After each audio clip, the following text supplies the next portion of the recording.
یہ خدا کی حضوری کو پیش کرتا ہے، اس مقام کو پیش کرتا ہے جہاں پہ خدا کا تخت ہے، تیسرے آسمان کو پیش کرتا ہے۔ اور پھر نمبر 7 جو ہے یہ کاملیت کا عدد ہے۔ لیکن یہاں پہ لکھا ہے 7 روحوں کی طرف سے۔ یہاں میں آپ کو بتانا چاہتا ہوں کہ 7 روحوں سے مراد کچھ علماء جو ہیں وہ مقرب فرشتے بھی لیتے ہیں۔ 7 مقرب فرشتے جن کا ذکر ہنوک کی کتاب میں ہمیں ملتا ہے، وہ خدا کی حضوری میں اس کے تخت کے پاس کھڑے رہتے ہیں۔ کمال کی بات ہے نا جی۔ اور ایک تشریح کے مطابق 7 کا عدد خدا کی روح کے 7 پہلوؤں یا اسپیکٹس کو بھی پیش کرتا ہے، ان 7 القاب کو بھی پیش کرتا ہے جن کا نیو ٹیسٹمنٹ میں ہمیں ذکر ملتا ہے، جن میں نمبر 1 خدا کا روح، نمبر 2 سچائی کا روح، نمبر 3 بیٹے کا روح، نمبر 4 فضل کا روح، نمبر 5 جلال کا روح، نمبر 6 پاکیزگی کا روح، اور نمبر 7 محبت کا روح شامل ہیں۔ یہ مختلف القاب بھی ایک ہی روح کو یعنی پاک روح کو پیش کرتے ہیں۔ اور میں آپ کے سامنے بات رکھنا چاہتا ہوں، اس آیت کا جو پس منظر ہے وہ یسایہ کی کتاب کے 11ویں باب کی دوسری آیت کے ساتھ ہے۔ 11ویں باب کی پہلی آیت یسایہ میں یسوع مسیح کے تعلق سے ایک پیشین گوئی ہے، جہاں پہ لکھا ہے اور یسی کے تنے سے ایک کونپل نکلے گی اور اس کی جڑوں میں سے ایک باراور شاخ پیدا ہوگی۔ اور دوسری آیت میں 7 روحوں کا پس منظر ہے، لکھا ہے اور خداوند کی روح اس پر ٹھہرے گی۔ نمبر 1 خداوند کی روح، آگے لکھا ہے حکمت اور خرد کی روح، 3 مصلحت اور قدرت کی روح، 5 معرفت اور خدا کے خوف کی روح، 7۔ تو اس طرح سے 7 کا عدد جو ہے وہ کلی طور پر پاک روح کی معموری کو، پاک روح کی بھرپوری کو، فلنس کو پیش کرتا ہے۔ آگے پڑھیں تو 5ویں آیت میں لکھا ہے اور یسوع مسیح کی طرف سے، یعنی پہلے یوحنا رسول اپنا بتاتے ہیں، اپنی طرف سے جو لکھ رہا ہے، اور پھر خدا باپ کا تعارف کرتے ہیں، اور پھر پاک روح کا تعارف دیتے ہیں، اور اب وہ مولود مقدس یسوع مسیح کی بات کرتے ہیں، جس کے تعلق سے ہم نے تعارف میں جانا کہ اصل میں یسوع مسیح کا ہی یہ مکاشفہ ہے جو اپنے بندوں تک وہ پہنچاتا ہے۔ تو لکھا ہے یسوع مسیح کی طرف سے جو سچا گواہ ہے، نمبر 1 اور مردوں میں سے جی اٹھنے والوں میں پہلوٹا ہے، نمبر 2 اور دنیا کے بادشاہوں پر حاکم ہے، نمبر 3 تمہیں فضل اور اطمینان حاصل ہوتا رہے۔ یہ سلام دعا کا ایک خوبصورت طریقہ ہے، لیکن مسیح خداوند کے تعلق سے جو پہلی بات لکھی گئی ہے وہ ہے سچا گواہ۔ تو یاد رکھیں اس سے مراد یہ ہے کہ جب مولود مقدس خدا تعالیٰ کا بیٹا زمین پر آیا تو اس نے باپ کے کلام کی، باپ کے نام کی ایک سچی گواہی زمین پر قائم کی، اور یہاں تک وفادار رہا کہ جان دے دی۔ اس سے مراد یہ ہے کہ یسوع مسیح سچی بات کرتا ہے، وہ سچ اور حق پر کھڑا رہتا ہے۔ اور مسیح خداوند نے خود فرمایا، میں اس لیے پیدا ہوا اور اس واسطے دنیا میں آیا ہوں کہ حق پر گواہی دوں۔ وہ سچا ہے، وہ قدوس ہے، وہ سچا گواہ ہے۔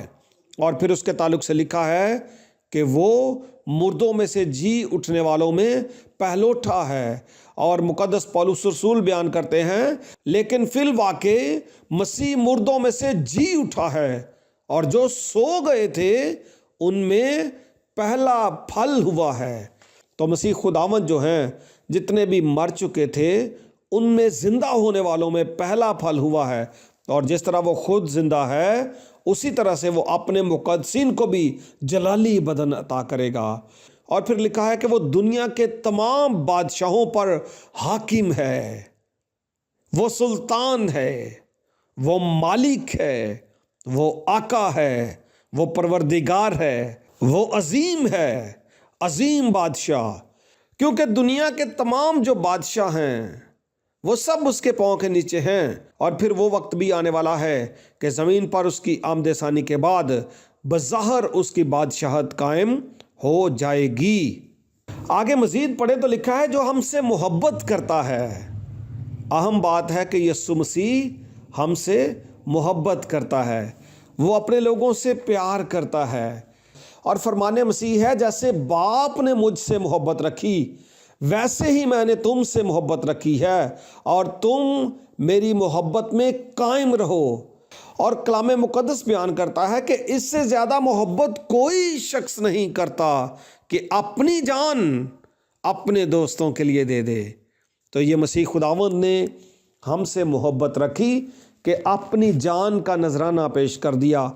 مزید لکھا ہے اور جس نے اپنے خون کے وسیلے سے ہم کو گناہوں سے خلاصی بخشی، اس نے ہماری گندگی کو اپنے پاک خون سے دھو دیا ہے۔ اس نے ہمیں پاک اور صاف کر دیا ہے، اس نے ہمارے گناہوں کو دور کر دیا ہے۔ کتاب مقدس میں لکھا ہے کہ بغیر خون بہائے معافی نہیں ہوتی، اور عبرانیوں کے خط کا مصنف بڑی خوبصورتی سے کہتا ہے وہ بکروں اور بچھڑوں کا خون لے کر نہیں بلکہ اپنا خون لے کر پاک مکان میں ایک بار داخل ہو گیا اور ابدی خلاصی کرائی۔ اور پطرس رسول بیان کرتے ہیں تمہاری خلاصی فانی چیزوں یعنی سونے چاندی کے ذریعے نہیں ہوئی، بلکہ ایک بے عیب اور بے داغ برے یعنی مسیح کے بیش قیمت خون سے۔ اور 6 آیت میں لکھا ہے اور ہم کو ایک بادشاہی بھی اور اپنے خدا اور باپ کے لیے کاہن بھی بنا دیا، اور اس کا جلال اور سلطنت ابدالآباد رہے، آمین۔ تو یہاں پہ جو درج ہے 6 آیت کے آغاز میں، اور ہم کو ایک بادشاہی بھی ملے گی، اس نے ہمیں بادشاہت دی، اپنے ساتھ ہمیں ملا لیا تاکہ ہم اس کے ساتھ مل کر بادشاہت کریں۔ اور قوم اسرائیل کو بھی خدا نے اشارہ دیا تھا کہ وہ بادشاہت میں شامل ہوں گے۔ خروج کی کتاب کا 19واں باب اس کی 5ویں آیت 6 آیت، اور یسایہ کی کتاب کا 61واں باب اس کی 6 آیت، خدا نے ان سے بھی وعدہ کیا تھا کہ وہ کاہنوں کی مملکت اور مقدس قوم بنیں گے۔ اور پطرس رسول کلیسیا کو لکھتے ہیں تم ایک برگزیدہ نسل، شاہی کاہنوں کا فرقہ، مقدس قوم اور ایسی امت ہو جو خدا کی خاص ملکیت ہے۔ اس کا جلال جو ہے جی، اس کی حشمت بزرگی یہ ہمیشہ رہنے والی ہے، اس کی سلطنت ابدالآباد رہنے والی ہے۔ To him be glory and power for ever and ever, آمین۔ آمین یا آمین کا مطلب ہے ایسا ہی ہو۔ اور آگے لکھا ہے لک He is coming with the clouds، وہ بادلوں کے ساتھ آنے والا ہے، دیکھو، look، behold، یہ جو لفظ ہے دیکھو یہ ہماری توجہ کھینچنے کے لیے ہے، اور توجہ اس بات کی طرف ہے کہ آنے والے وقت کے تعلق سے ایک بڑا کام جو ہونے والا ہے، مسیح خداوند اپنی آمد ثانی کے وقت اپنے جلال میں جب آئے گا تو وہ آئے گا کیسے؟ وہ بادلوں کے ساتھ آئے گا۔ اور آمد ثانی کے تعلق سے کتاب مقدس میں مختلف حوالہ جات ہمیں ملتے ہیں، اور خاص طور پہ جو ہم دیکھیں تو بہت سارے حوالہ جات ایسے بھی ہیں جن میں یسوع مسیح کے بادلوں کے ساتھ آنے کا ذکر موجود ہے۔ اور مقدس دانیل بھی 7ویں باب کی 13ویں آیت میں اس کا پس منظر ہمارے سامنے رکھتے ہیں کہ وہ آسمان پر سے بادلوں میں آئے گا۔ اور یاد رکھیں بادل جو ہے یہ خدا کے جلال کو پیش کرتا ہے، یہ خدا کی عظمت، اس کی بزرگی، اس کی شان و شوکت، اس کے رتبے، اس کے مقام کو پیش کرتا ہے۔ اور ایک عظیم جلال کے ساتھ مسیح خداوند اپنی آمد ثانی کے موقع پر بادلوں کے ساتھ آئے گا، اور لکھا ہے ہر ایک آنکھ اسے دیکھے گی، سب لوگ اسے دیکھیں گے۔ سوال یہ ہے کہ اس دنیا میں، اس اخیر زمانے میں جب دنیا بہت زیادہ بڑھ چکی ہے تو کس طرح سے سب لوگ مسیح خداوند کو دیکھ سکتے ہیں؟ جواب یہ ہے کہ اگر ایسی بھی صورتحال ہو، آج آپ نے دیکھا ہوگا کرکٹ میچز کسی ایک جگہ پر ہوتے ہیں، کوئی بھی گیم یا کوئی بھی ایپیسوڈ جو آپ دیکھتے ہیں تو پوری دنیا اس کو دیکھتی ہے. سیٹلائٹ ہے، ٹیکنالوجی ہے جو آپ کو دکھا دیتی ہے. لیکن ایسا نہیں ہوگا. اس وقت جب مسیح نے آنا ہے، کتاب مقدس بیان کرتی ہے کہ پہلے سورج تاریک ہو جائے گا اور چاند اپنی روشنی دینا بند کر دے گا. بھائی پہلے تو اندھیرا ہو جائے گا اور ساری دنیا کو پتہ چل جائے گا کہ دنیا میں اب ہر طرف تاریکی ہے، اندھیرا ہے. اور جب مسیح خداوند جلوہ گر ہوں گے تو مولود مقدس یسوع مسیح کے چہرے کا نور پوری دنیا کو منور کر دے گا. اور یہی وہ طریقہ ہوگا کہ پوری دنیا اس مسیح کو دیکھے گی، ہر ایک آنکھ اسے دیکھے گی. اور یہ یسوع مسیح کے عالمگیر ظہور کو بیان کرتا ہے. اور پھر جنہوں نے اسے چھیدا ہے وہ بھی دیکھیں گے. زکریا کی کتاب کے 12ویں باب کی 10ویں آیت میں اس کا پس منظر ہے. اور کتاب مقدس کے قارئین جانتے ہیں کہ کس طرح سے یہودیوں نے الزامات لگا دیے اور رومیوں نے یسوع مسیح پر مظالم ڈھائے اور اس کو چھیدا بھی.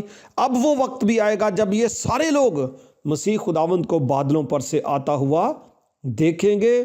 اور آگے لکھا ہے اور زمین پر کے سب قبیلے اس کے سبب سے چھاتی پیٹیں گے. اور آگے لکھا ہے بے شک، اور پھر لکھا ہے آمین. And all the people of the earth will mourn of him, so shall it be. Amen. یہاں پہ بھی آمین جو ہے وہ متفق ہونے کو پیش کرتا ہے کہ ایسا ہی ہو، اور بے شک اس کے اوپر مزید مہر لگا دیتا ہے اور لکھا ہے کہ سب قبیلے چھاتی پیٹیں گے. جتنے بھی لوگ جو ہیں جو مسیح خداوند سے دور رہے، وہ اس راہ پر نہیں چڑھے، اس حق کو قبول نہیں کیا، اس دروازے میں سے نہیں گزرے، وہ سب لوگ اس وقت ماتم کریں گے کہ ہم نے کیوں یسوع مسیح کو قبول نہیں کیا. کتاب مقدس ایسے لوگوں کے تعلق سے کہتی ہے وہ پہاڑوں اور چٹانوں سے کہیں گے کہ آؤ ہم پر گر پڑو اور ہمیں اس کی نظر سے جو تخت پر بیٹھا ہوا ہے اور برے کے غضب سے چھپا لو، کیونکہ ان کے غضب کا روز عظیم آ پہنچا ہے، اب کون ٹھہر سکتا ہے. تو اس وقت یہ لوگ لرزا اٹھیں گے، پریشان ہو جائیں گے. اس وقت یہ لوگ چھاتی پیٹیں گے اور اپنے آپ پر ماتم کریں گے. اور 8ویں آیت میں درج ہے خداوند خدا جو ہے اور جو تھا اور جو آنے والا ہے، یعنی قادر مطلق فرماتا ہے کہ میں الفا اور اومیگا ہوں. یہاں پر پھر سے اصطلاح جو ہے استعمال کی گئی، جو ہے اور جو تھا اور جو آنے والا ہے. یہ ہماری توجہ اس بات کی طرف دلاتی ہے کہ خدا کا تعلق ماضی کی ہمیشگی کے ساتھ ہے. وہ ماضی جس کے آغاز کا ہمیں پتہ نہیں ہے، اس کی ہمیشگی سے لے کر حال اور پھر عبدالآباد کی طرف، مستقبل کے انتہا کی طرف اگر جائیں تو خدا کا تعلق ان تمام ایام کے ساتھ ہے. اور قادر مطلق سے مراد یہ ہے کہ وہ ہر چیز پر قادر ہے، وہ ہر چیز پر اختیار رکھتا ہے اور ہر چیز اس کے متحد ہے. اور لکھا ہے میں الفا اور اومیگا ہوں. الفا یونانی حروف تہجی کا پہلا حرف ہے اور اومیگا آخری حرف ہے، جس کا مطلب ہے کہ خدا ابتدا سے انتہا تک رہنے والا ہے، وہ ازل سے ابد تک رہنے والا ہے. اس کے نام کو زوال نہیں ہے، اس کا خاتمہ ممکن نہیں ہے. اور اس میں ہمیں میں ہوں کی اصطلاح بھی ملتی ہے. یہ خدا کا عظیم نام ہے جس کا ذکر ہمیں خروج کی کتاب میں ملتا ہے. اور اگر آپ غور کریں تو عہد جدید میں بارہا مسیح خداوند نے اناجیل میں ہوں کی اصطلاح اپنے لیے استعمال کی. مثال کے طور پر اس نے کہا دنیا کا نور میں ہوں، قیامت اور زندگی میں ہوں، اچھا چرواہا میں ہوں، انگور کا حقیقی درخت میں ہوں، دروازہ میں ہوں، راہ اور حق اور زندگی میں ہوں، زندگی کی روٹی میں ہوں، اور میں اول اور آخر ہوں۔ Thank you so much, keep watching. آپ سے ریکویسٹ ہے شیئر بھی کیجیے گا، کامنٹس بھی کیجیے گا۔ Till the next video, God bless you, love and blessings, خدا حافظ۔